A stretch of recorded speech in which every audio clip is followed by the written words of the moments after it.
Hey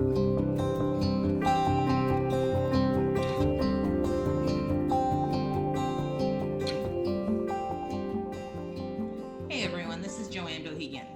I'm a vice chair on your Foster City Chamber of Commerce Board of Directors. And tonight I have the privilege of inviting you to watch our new kind of candidate forum. We've decided that the traditional Q&A debate structure is just not good enough for where we are as a community. And we thought it would be great to allow each of the candidates to have a chat with the chamber, an informal opportunity to talk about ideas, lessons learned from the campaign road, and the future priorities they see for the city and for our community. So join me tonight as we unveil Chat with the Chamber with each of our candidates. We hope you learn a little something, and we hope you get out your vote. Hey, Jon Frooman, how you doing? Doing well. Good morning, Joanne. How are you? I'm doing very well. Thank you for joining us for a chat with the chamber. I want to take a quick minute and just kind of check in and see how has the last couple of months been for you. It's been interesting. You know, the campaign trail is it's not new to me now, but it's still fairly new because I just did it last in March. But it's an opportunity to go out and meet the public, or it was at least in March. Now, because of COVID, it's a little bit different. You know, you want to respect people's health and the health of my family. So I have chosen not to go door to door. I've chosen to reach out electronically to people. That's the best way I can do that to get the message out. And participating in discussions like this will also help to get the word out to our residents. Well, we're looking forward to it. As you know, we had a completely different format planned, the traditional kind of Q&A debate style. And the chamber board and many of our members actually reached out to us and said that the same format was just not yielding a different result. Go figure. So we decided that we wanted to come up with something that really just allowed for a conversation to happen. And I'm excited. You're the first one that we're doing. So thanks for kicking us off. We've given each of you categories that we had suggested, as well as kind of left it open for you to be able to choose. And why don't you kind of let me know which category you've chosen? Let's get talking and see where we end up. There's a nice list, but there was one that resonated with me because I believe that Foster City is different than a lot of other places to live or work. It's Foster City. It has been and can still be a community, which I think is different than just a city. And so my chosen topic was building community here in Foster City. So help me understand, how do you see the difference between community and city? Well, I believe a city is really just a place that you come to sleep, to live, to work, which is different than a place you live.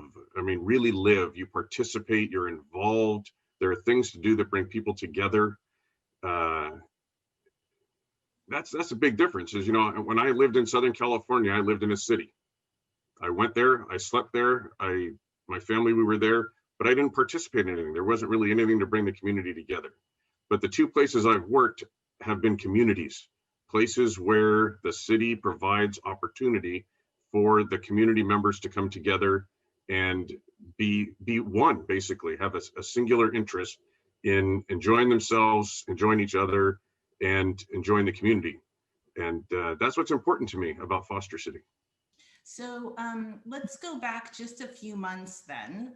Obviously in March of 2020, you stepped into a situation to be able to provide service at a really critical time in the community and to offer your service to the community. Help us understand why, since you had only been back a bit of time, that was really important to you, and then maybe bring us forward from March to now with some lessons that you've learned and your perspective on the community as it is today. Because what I'd really like us to concentrate on is a conversation about the community you see and envision for tomorrow. Does that sound like a good plan? Sure. Okay. So in March, basically the situation was this: the community had for several months before been clamoring about the way that their representatives in government were behaving, I guess is the best word for it. And they didn't like it. They didn't like the way that the people were behaving, and honestly, I did not either. When I worked for the city a number of years ago, it was interesting to watch the newspaper headlines about how city councils in other communities were behaving. And unfortunately, for several years here in Foster City, we were the headlines, and those aren't the headlines we need to make. And the problem was, is we were spending a lot of time on people, you know, whether it was the community coming into a council meeting talking about a person, or council members talking about people, instead of issues. Uh, so we lost focus for a while. And so I felt that with my experience in city government, my leadership, interpersonal skills, I felt that now, then March would be a good time to get uh, in the fray a little bit, you know, and help to move things forward. That's kind of what my role has been for the last 30 years in law enforcement, was getting involved, changing from chaos to calm. And this gave me that opportunity again. So I decided to run, and I was very clear with people. I am not going to tell you what I think you want to hear. I'm going to tell you who I am. And if that resonates with you and that's the type of person you want in office, then I'd be happy to represent you. I don't, and I think that's the difference between politics and leadership. Really, is politics is trying to tell people what they want to hear to get elected, and then you have to figure out, how am I going to deal with that once elected? I didn't want to deal with that. So in March, the community elected me to fill an unexpired term that puts me again running for office a mere 8 months later. And that's, I think that says something, you know. Two people in our community were willing to step forward, knowing that if we won a position on the city council, we'd have to run 8 months later.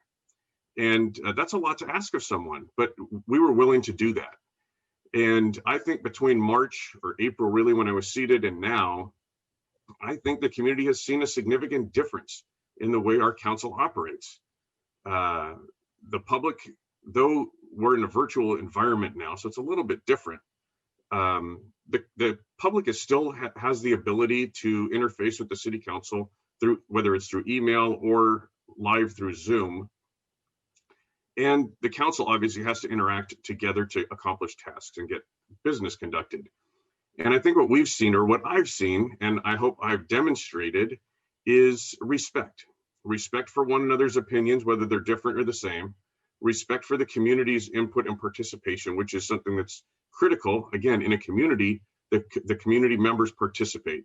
And we've seen a lot of participation in the last several months.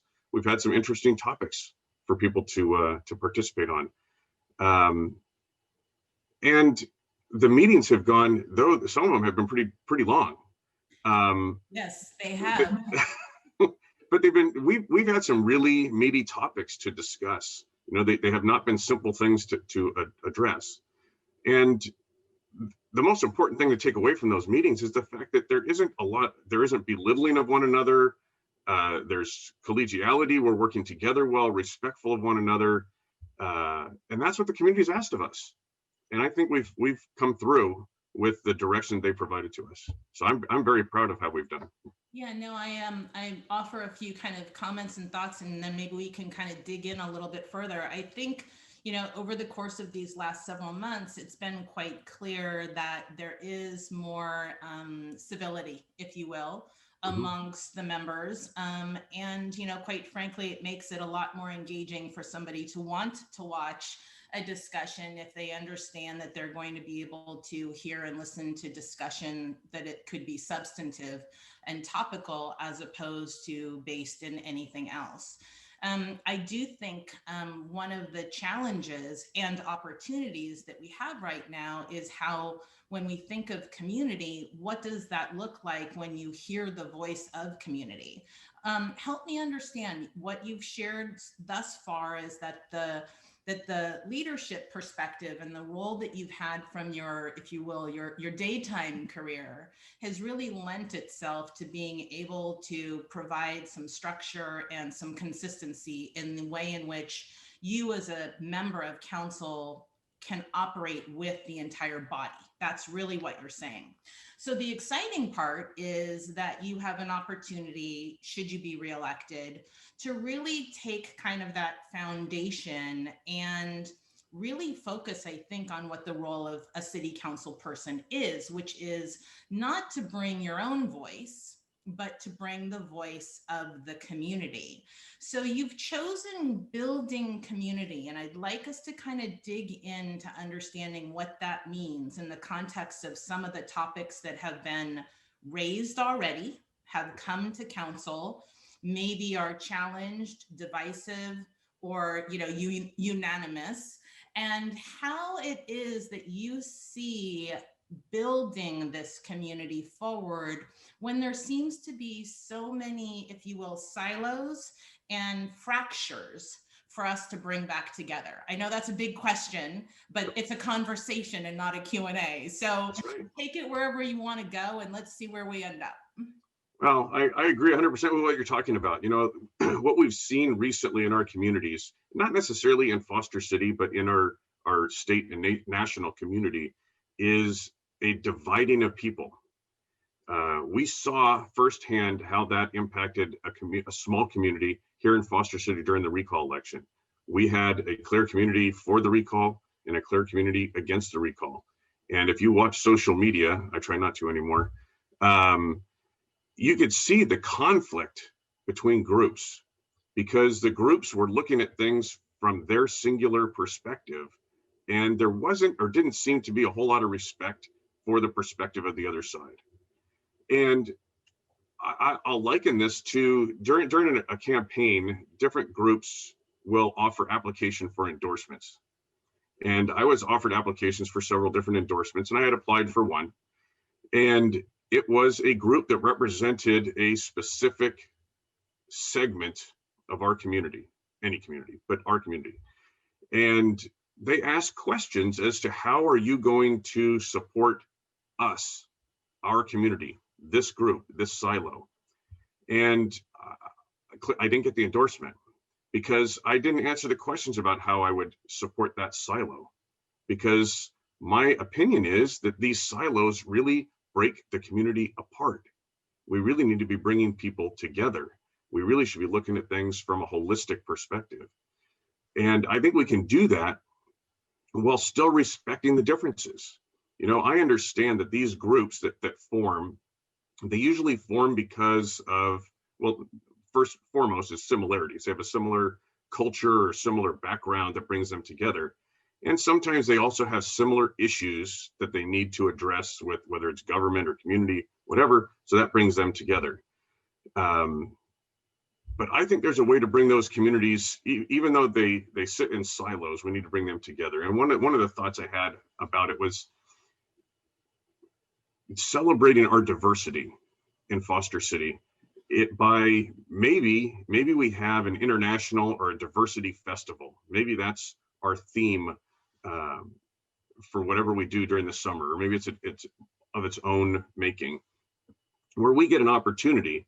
Each of these silos, these groups have an opportunity to come out and form up as a group, number one.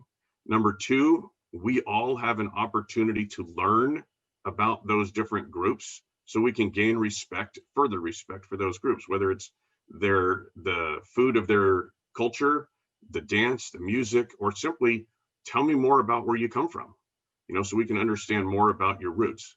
And if we had those opportunities with the various groups that are in Foster City, whether it's cultural groups, religious groups, national groups, things like that, I think we gain more of a respect for one another because we know a little bit more about one another. So I think we can do that even with those silos that represent themselves in the community. So lots of different thoughts coming to mind right now. So let me see if I can articulate a few questions. Right. We're having a chat with the chamber. One of the organizations that really is not a part of the all day, everyday dialogue in the community when council speaks, it's often about residents. And I think one of the things that's going to be really important for you and for all to recognize is that our employers and our daytime, if you will, employees, many of which live here, they've been listening. They've been listening, they've been watching, they've been learning the decisions about their businesses, whether they stay here, whether they continue to invest here, grow, move, change.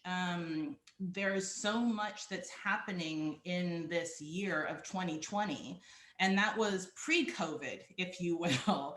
And so now COVID has just exacerbated that focus.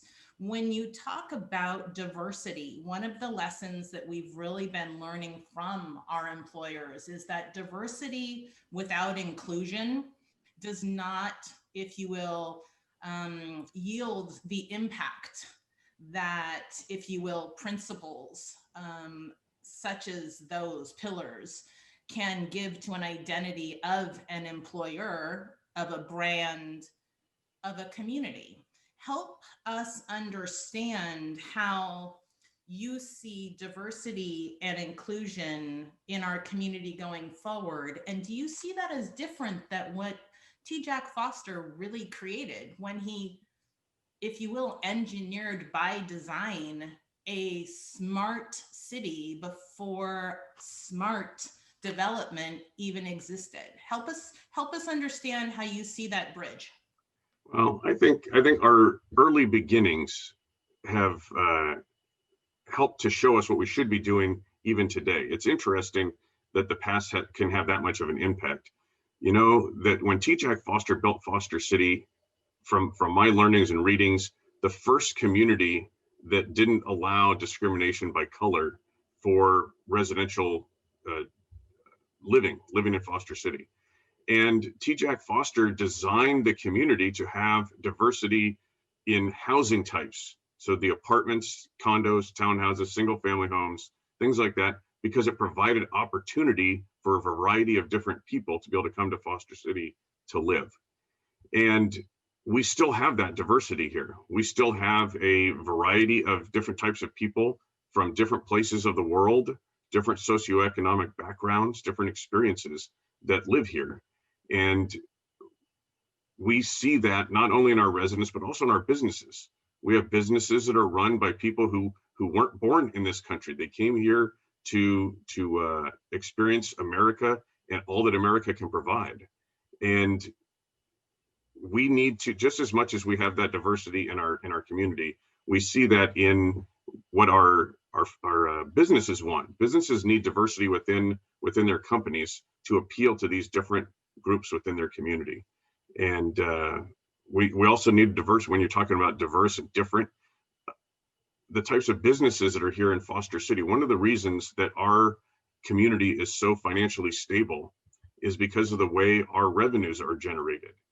A lot of cities are dependent on sales tax or TOT, hotel tax, and they're hurting now. And we've done a good job of diversifying the types of revenue that make us stable. Most of it's on property taxes, which is the most stable, but we have a variety of different types of business in town that generates the income in different ways, so that when one slips or has a difficult time, it's not the entire economy in Foster City that's crumbling. So when you think about, you know, it's interesting when when our organization did the Living Local, little plug behind us, you know, we did a lot of work to go back with the Historical Society and really understand kind of the impetus behind the creation of Foster City. And we find it really almost audacious in that those who had moved to Foster City were moving to a place that was literally like the Wild West. It was completely unknown. It had nothing. It was being built from the ground up from a vision that today would be thought of as, you know, completely aggressive and forward thinking and liberal, dare I say. And over time, it seems as though the communities have created this quality of life that they see as the one. And I find it interesting, and we find it interesting, that the conversations that we're hearing in the community right now are really almost challenging that. There are those who have lived here for a really long time and were a part of that evolution. They created this place, if you will. And now there are others that are coming here and saying, my God, you've done an amazing job. Look at how much more we can do. If reelected, in light of the conversations from Sustainable Foster City, big town, small, what is the city's motto now, about small town, big vision?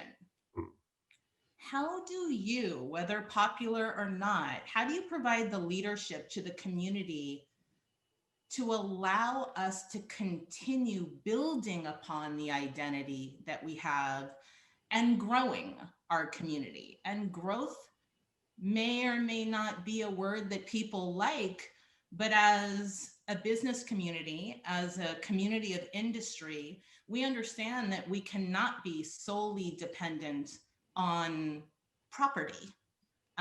We need to be able to grow the top line. We need to be able to diversify our portfolios, our mix, our talent, change, adapt. How are you willing to bridge the communities that may not see eye to eye on what the future identity of Foster City looks like, and how could a chamber help you get there? Well, I think it's important to understand first, what is the identity? What do people want? What are they looking for? And if there's differing opinions, it's important for those groups to come together and be able to discuss those differences. And I think sometimes when you discuss differences, you find similarities in the end. When you're talking about the interests that people have. I hear a lot about our community character and why do people move here? And I think it's really important to understand why people are here. Why'd you come to Foster City and not San Mateo or Oakland or San Francisco? What brought you here? And how do we maintain that while moving forward? Are there things that we can do that maybe you're the other half, the other group that says we want to do something different? Are there things that we can do for both and still make it work? We're being pushed in a certain direction on housing by the state. It's really not a local push. And we're in a position we can't say no.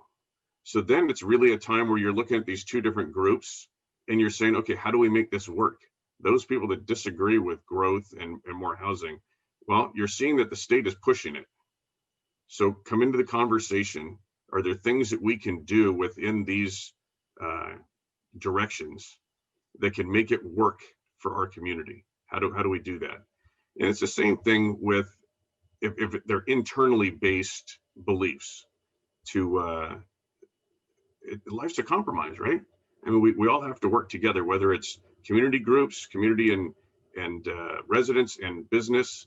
How do we support one another? The fear that I have about the growth and the push that the state is doing is we were designed to be a fairly self-contained community. People can live here, they can shop here, they can do business here, they can work here.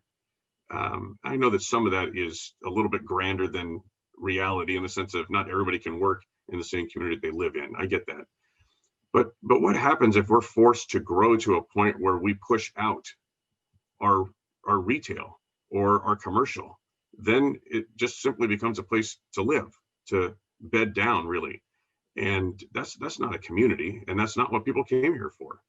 So I think we're coming together, having a good conversation about what people are looking for. What is their vision for our future? And how do we accomplish that within the confines, the restrictions that we have in front of us? So I think that, what you're really talking about is perspective. And one of the interesting things about perspective is everyone has one, right? And so as we think about some of the major issues, we as a Chamber of Commerce, as you know, we meet with our Business Leadership Council, which is seemingly growing on a daily basis. And we're very proud of that the relationships that we have with Foster City employers, big and small, has started to really, if you will, extend its reach into San Mateo and adjacent cities. And the discussions that we have are about these priorities and understanding kind of the drivers that our employers have, and where and how they align with the priorities of the communities in which there are physical footprints.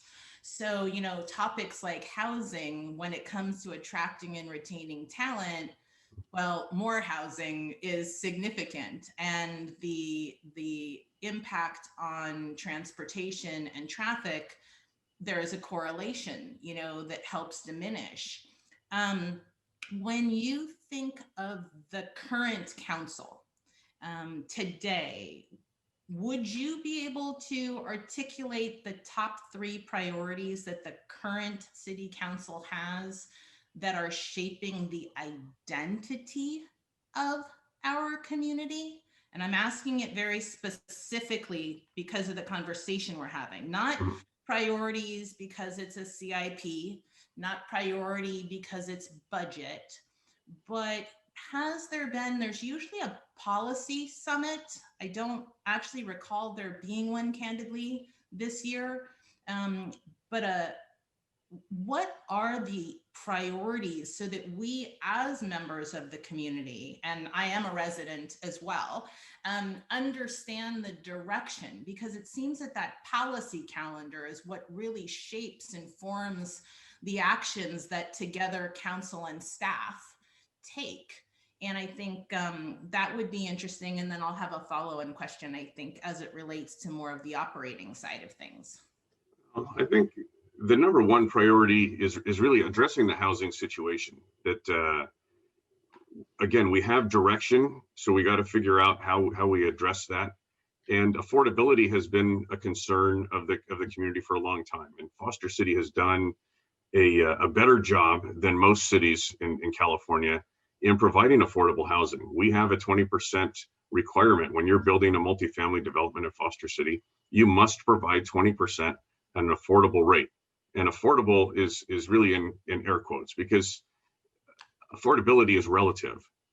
And we've been working hard as a council this year on Foster's Landing, which is an unusual development in the sense that the residents there, the affordability has nothing to do with the environment around them. It has to do specifically with the individual resident, which makes it really that much more difficult because Foster's Landing has been serving the most needy of residents for 35 years. People who have really, when you look at it, there aren't other places to live in the Bay Area for the rent that they're paying. So trying to figure out the answer to those questions is important. I'll go as far as saying the next one would be community safety. I know that you mentioned not necessarily based on a CIP, but you can't overlook the fact that our levee project is not just a CIP. The levee project is the ability to physically protect our community. It improves an amenity of Foster City. The fact that people can walk on the levee, ride bikes, interact with community members, that sense of community right there on the levee. And it saves money for our residents so that residents don't have to pay flood insurance. So I think that this is different than replacing water lines or sewer lines, things like that. It's much bigger than that. It touches more people in more important ways.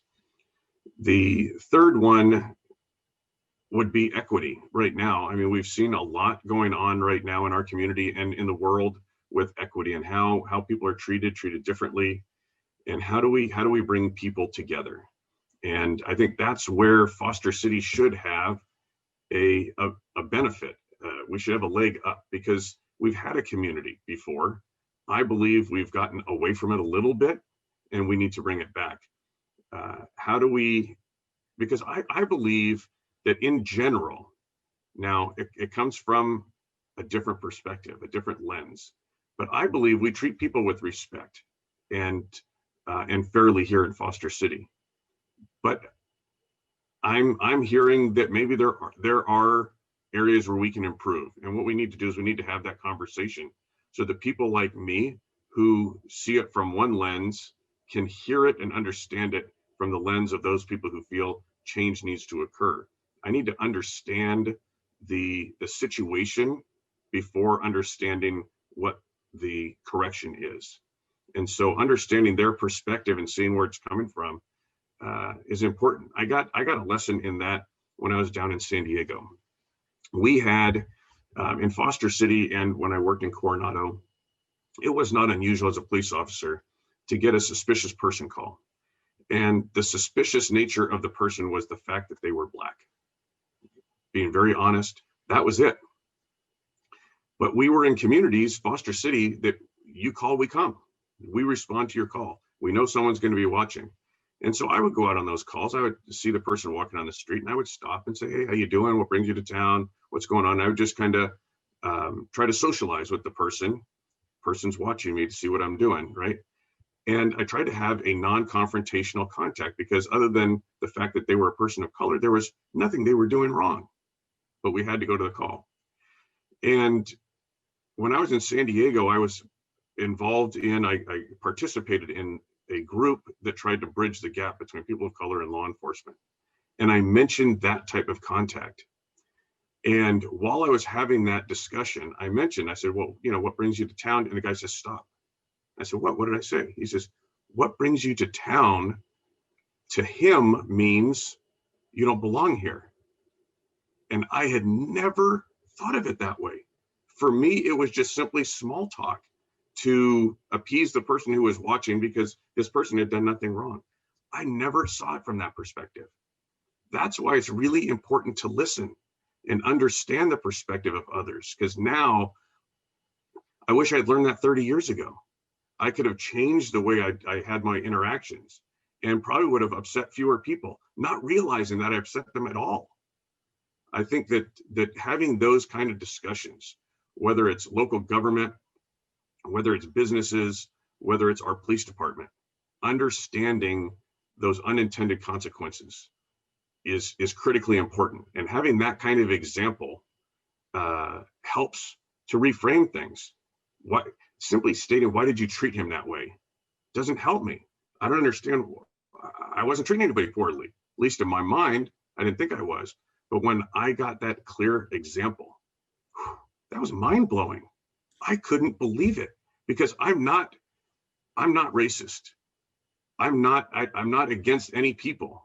And my intent there was purely to make it a social contact. Had no clue that I was having that impact. It was an incredible message to me. Well, so A, I'm glad it's a lesson learned, and B, we will hope it's never one to ever be repeated again. I think one of the challenges that we have seen, as well as the conversations that we have been, if you will, invited to be a part of, have started to challenge the use of certain words. For those of us who've been in industry for 30 years, oh my goodness, back in the day, I went through diversity training. And at that time, it was just understanding that different cultures, different peoples, different sensitivities to language. And so I was brought up, if you will, over a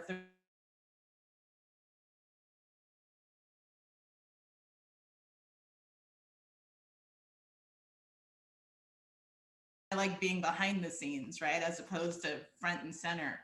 But as you move to run for this reelection, I think that it is critical to educate the public on really your understanding of words like equity. I think about equity in education and the conversations that we as employers are witnessing for a district. And the dialogue, quite frankly, separates Foster City from San Mateo. We have a district. To employers, to industry, that is the entity. And a dollar that goes to the entity is due to the entity to distribute equitably. Both cities, San Mateo and Foster City, seems to take that equity and education discussion and break it down into geography. So just a case in point, as an illustration, that when it comes to learning and educating, there are voices that are going to change the norm. And I think you had commented earlier about bringing together and listening. Would you say that your single biggest challenge, and I'm not trying to lead the witness here by any means at this point, is going to be now that you have your footing under you, because you really have your footing under you, but you have such a rich history steeped in government, operating within government. Is it hard for Jon Frooman to just be Jon and to actually not bring a personal perspective and just be, if you will, a conduit and a voice of the outside into the council? Is that challenging? I would say it's impossible. You know, we are elected to represent the people that have elected us, for Foster City in this case. Um, anybody can be a recording device that then plays a message, but people are electing you based on your character and your beliefs, and I most closely align with you. I mean, look at the presidential election. Gosh, I mean, how do you pick, right? It's got to be the closest thing you can get, right? So locally, I think people look for someone that shares similar values, similar beliefs, um, to voice that and use the experience, the life experience that they have to better our community. If we were supposed to be an exact replication of the voice of the community, we would never get anything done.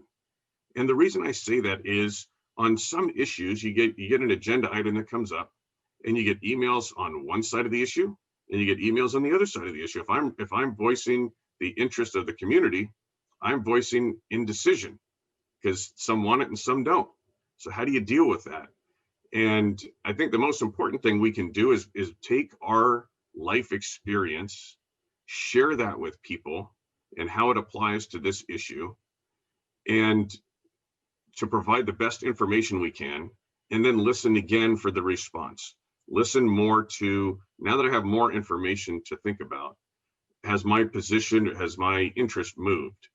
And then at that point, you got to try to base it the best you can on majority, if you can get that, if you've got a clear majority in an area. And then even in some cases, you got to go based on, in your heart, what is really best for our community.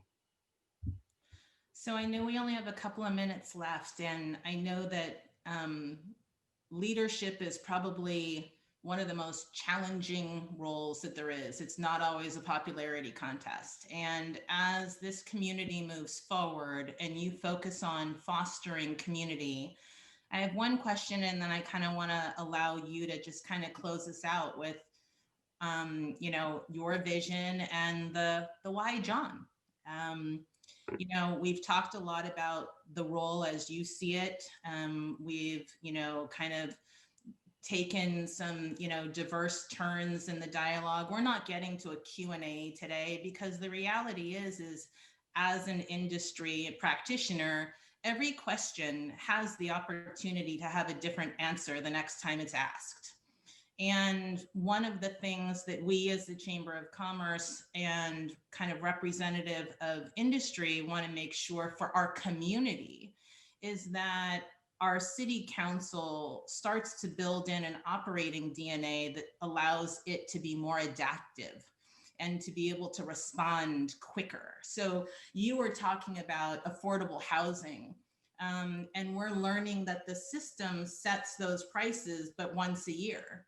Right now, in some of our projects, the BMR rate is actually higher than the current market rate.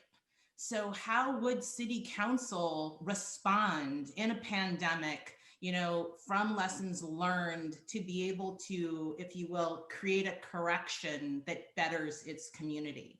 And there are so many illustrations of that kind of adaptive model. And we know that's hard within government, right? Mm-hmm. Right now, there is a city manager search that is ongoing. The role of the city manager if you will, is critical to, if you will, staff and the ability for council's policies. Do you see that as a role that is going to be filled before the city council is reelected, or do you see that as something that is just needs to be held until the understanding of the new council is in place? And how do you see that role and the alignment to fostering community come together? Well, first of all, with the timing, I think we did not set the timing of this. The timing was set by the departure of our last city manager. And time needs to be taken. It needs to be done correctly. You know, we've done, the last couple city managers have been in-house selections. Honestly, I don't know the level of outreach. It doesn't sound like there was really any other than internally to selecting a city manager. And the current council wants to do it right. Look broad and wide, look for the best possible candidate, and do what's best for Foster City. And I've heard the discussion of, should the current council be selecting a city manager, or should they wait and see what the city council makeup is in January after this election to decide that? And I honestly struggle with that, because I don't know that it should matter who's sitting on the council at the time the selection is made, because we should be on the city council with the exact same interest, and that is what is best for Foster City. Who is going to come in and lead our staff to success? And leading our staff to success, I guess success may have a different context to different people, different meaning, but we need someone who's a team builder. We need someone who's a leader. We need someone who can understand and has experience being involved in the community. You know, some city managers are totally behind the scenes and running the business, and let others be the face of the organization. And I think that our community wants to see someone that's out there more, that's understanding more, here's firsthand what the community is looking for. And so I believe we just take the right amount of time. We take the time to do it right, get all the information necessary, make sure we have a good candidate pool, and make the best selection we possibly can, regardless of who's on the city council at the time. The city council is always going to change, right? In 4 years or 2 years, actually, city council is going to change again. And you talk about being able to pivot. And I think one of the things that our city council did well was when COVID hit, we pivoted fairly quickly. And to be honest, and not because you guys are hosting this, but the Chamber of Commerce really, really helped in making that pivot happen quickly, because the Chamber really was responding to the industry that was hit the part of the community that hit the worst, the hardest, was our business community. A lot of businesses had to close. Some businesses are still closed. And that was where I thought, from my years of experience in the city, that relationship between the city and the chamber helped for economic development and reaching out to our business community. We didn't always have someone on city staff that was assigned community business outreach. And I think that the chamber's direction, the chamber's proactivity pushed, to a certain extent, the city, hey, watch what we're doing. Let's get moving and let's move together. You know, we can do this together. And I think we've done well with that. Government is like a very big ship. You know, it doesn't turn very quickly. It's not that nimble most of the time. But a lot of that is because we're dealing with the public's interest, the public's money, and we're trying to make the right decision, and trying to balance how quick we do things with trying to get it right is important. And as it relates to COVID, I think we did that. We moved fairly quickly to get some things done. Some things are taking longer. This loan program is taking longer, but think about what I just said. The risk is higher with a loan program. And so we got to take the time to get it right. And hopefully it's not too late. That's the important thing, is not sitting on something so long that it has no value anymore. So I think one of the amazing things for us as a Chamber of Commerce, and certainly the Chamber Cares initiative that was created the day that the shelter in place was enacted, was that what we really realized was that our community really only does think of us as business. And a lot of that, I think, has been because we've kind of tried to be the Intel chip inside to the city. It's been very clear that, you know, we want to make sure that the messages that are coming as it relates to certain key initiatives are clear. And that is something in industry that we're very thoughtful about, that we do not dilute the message so that the leadership that we can provide gives confidence and certainty in planning. But one thing for everyone to understand is that the business of the Chamber of Commerce is community. What we learned, I think even more so than we ever thought, was in working through our employers, in working with our businesses, our reach through our nonprofits and other agencies brought us to individuals. And that is, if you will, that perspective that there is so much that together we can harness in building community going forward, that I trust and hope that you, as well as any others, will be taking advantage of the lessons learned.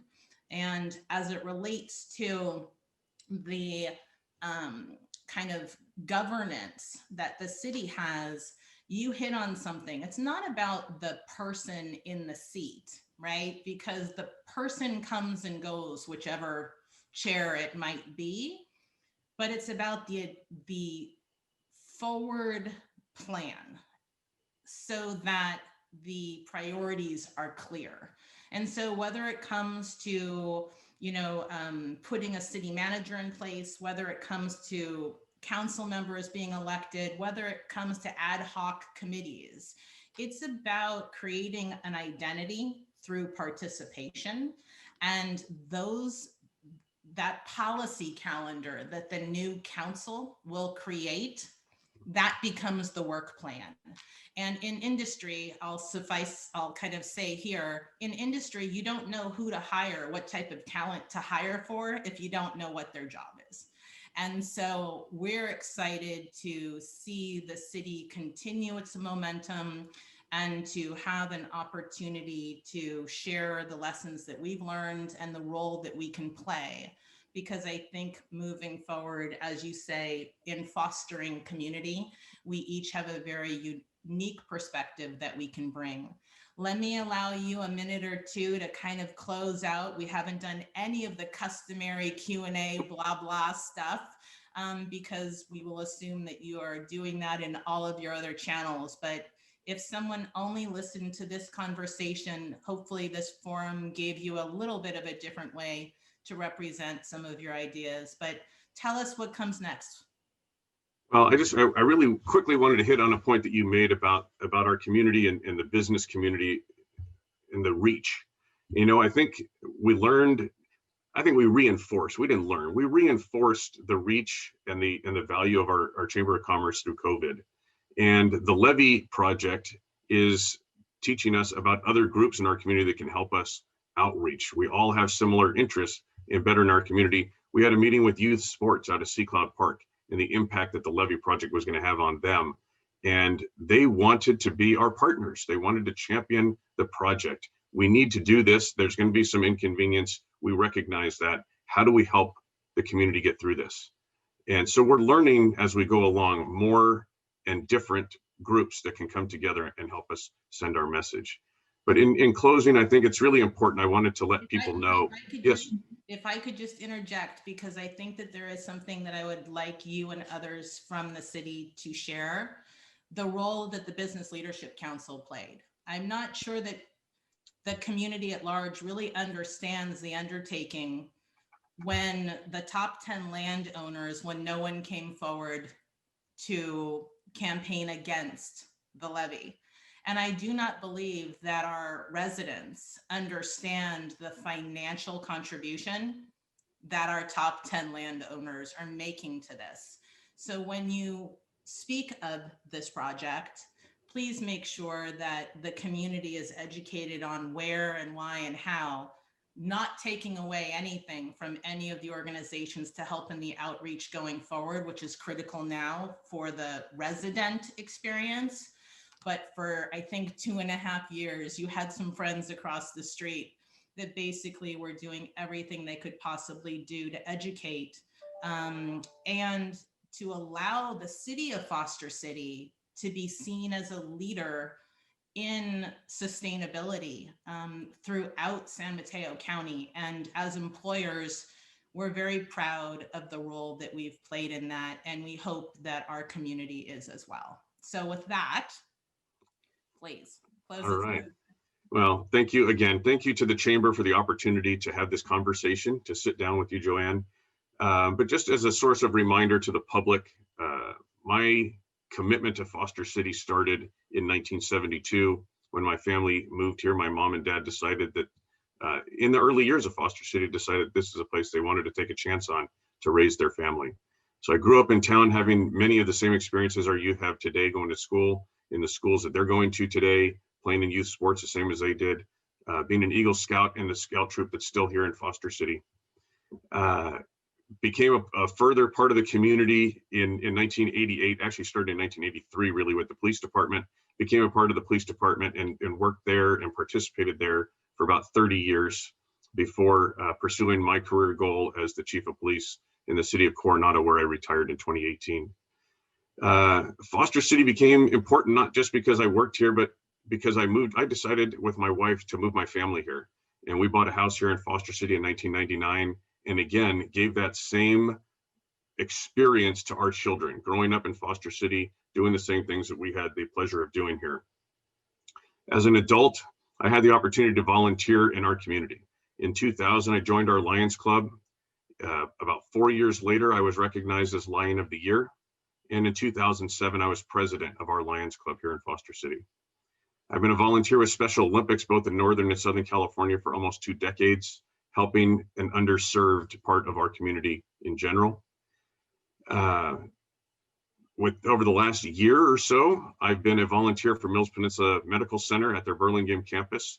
If you happen to be in the hospital there and somebody wheels you out, that might be me. And for a while, COVID put those things on hold. We couldn't volunteer at Special Olympics. The hospital didn't allow our volunteers in. A lot of them are seniors. So I was looking for something, and the village, Foster City Village, reached out and needed drivers. And so for the last several months, I've been helping deliver meals to seniors through Meals on Wheels. A wonderful program, a great experience to meet people. And I've taken that to the next level in helping at least one of those seniors with some things around her house that she needed done that she couldn't do otherwise. Again, we talked about in March getting elected to the city council to further my commitment to our community. And the bottom line is you don't do the things that I've just listed if you don't care about the community in which you live. I care about Foster City. I care about our future. I care about our character. And I want to be a part of building that character and building Foster City into the future with your vote on, now. Actually, it's not just November 3rd. It's now. You can do it now. Fill out your ballot and mail it in or drop it in a drop box in front of City Hall. Feel comfortable that it's going to get counted. Thank you, Joanne. Thanks so much for taking time to have a chat with the Chamber, and we look forward to working with you in whatever capacity comes next. Have a great night. Thank you, Joanne. You too.